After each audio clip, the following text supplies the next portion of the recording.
1961 Piper Cherokee.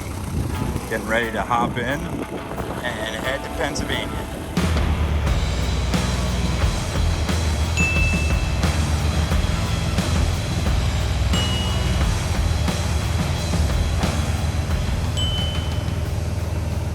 So what happens when you buy a 1962 airplane that has been, what is 1962? 1962 is, what happens when you buy a 59-year-old airplane, sight unseen, that hasn't flown in over 10 years, and you decide it's a good idea to fly this airplane 6 hours from Illinois to Pennsylvania? Wait, I just flew 6 hours in the air in a 59-year-old airplane. You let me fly a 59-year-old airplane? What was I thinking? Welcome back to Rebuild Rescue. I'd always wanted to buy an airplane. So after looking on all kinds of forums and trying to find something that would suit my mission and to be a good training airplane, I found this Piper Cherokee. It had been stored in a hangar for 10 years or so and hadn't been flown. So I flew out to Illinois.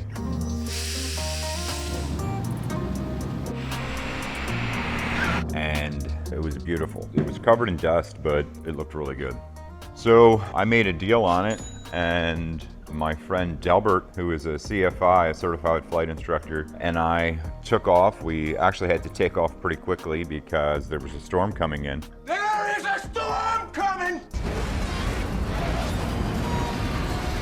And it was also the first time I got to fly an airplane in heavy turbulence. All right, now everybody, get in crash position. Which was an adventure. I wish I had video on that, but we got in front of the storm and we were able to depart on our 6-hour trip from Illinois to Pennsylvania. The trip went really well, but as we got to Pennsylvania, we were about 30 minutes out from the airport here where my hangar is, and the engine started to lose power. We've lost engine 1. And engine 2 is no longer on fire. Buckle up, boys. We started to lose a little bit of altitude, and it was really concerning, but we were able to make it back as we landed and we taxied back down to the hangar. You could even smell that the engine was hot. What ended up happening is the 2 cylinders on this side ended up getting hot, and there must have been some type of an intake air leak or something. When these airplanes sit for so long, rubber dries out, you'll get air leaks, you'll get oil leak, you'll even get like rust from moisture inside the cylinders, which this did have a little bit of surface corrosion we found on the inside of the cylinders. It was an adventure, getting it back and making sure that we were safe. But so let me show you around the rest of the airplane.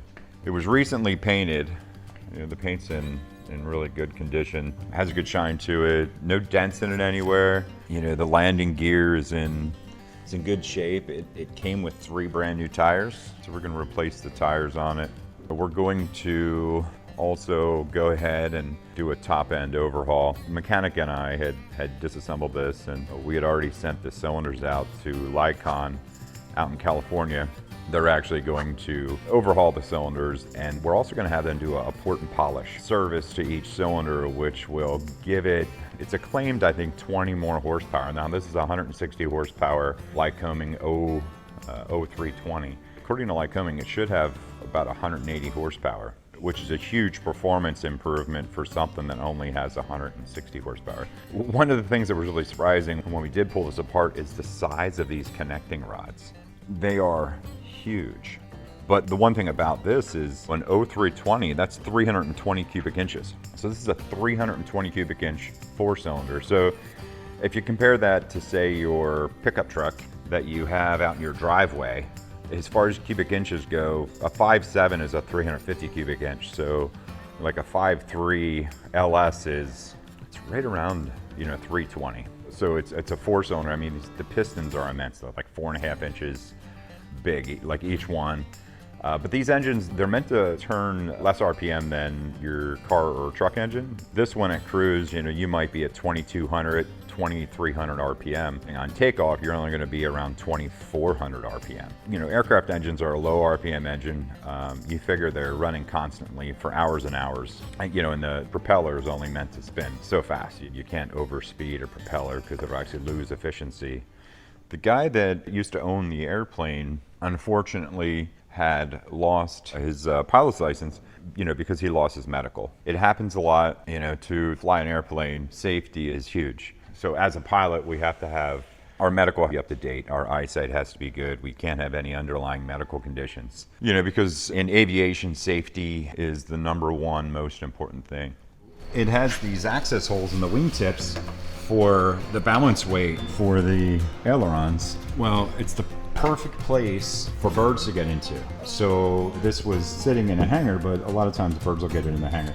So the birds decided to build a house in the wing, and literally this is the bag full of nest that was in the wing. It was a huge amount of nests in there. It doesn't take them long. I mean, there was like a bird condo in there. So we got that cleaned out. There's no corrosion. I mean, it was really happy with that. It's really a solid airplane. I can't wait to finish it up and get it back in the air, and also to see, you know, what kind of performance we get from it. We're going to be adding a power flow exhaust, a Surefly ignition, electronic ignition in the left mag position. So we're also going to be redoing the interior. The interior is nice, but it's outdated. And obviously the panel is outdated, as well as the avionics. So we'll be updating all this. It has some fuses in here. I'd like to get rid of that and put some circuit breakers in instead of those fuses. So it only has 3,500 hours on it, and the engine is a factory Lycoming rebuild with about 340 hours on it. And now it's going to have 4 fresh cylinders and fresh exhaust and ignition as well.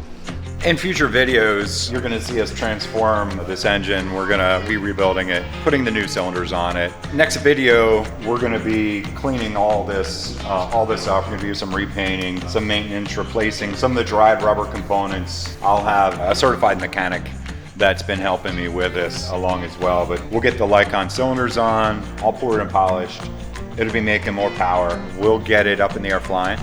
And we'll also be able to see what kind of difference the cleaning up the ports and stuff, and putting the electronic ignition on and the power flow exhaust. I've heard a lot about it, but I haven't seen a lot of videos and or real testing to show what it does. I mean, I know what this did flying here as a stock 160. So, you know, with the 180, 185 horse that it's going to have. What changes are we going to see? Make sure you like and subscribe so you get a notification when we drop a new video on it.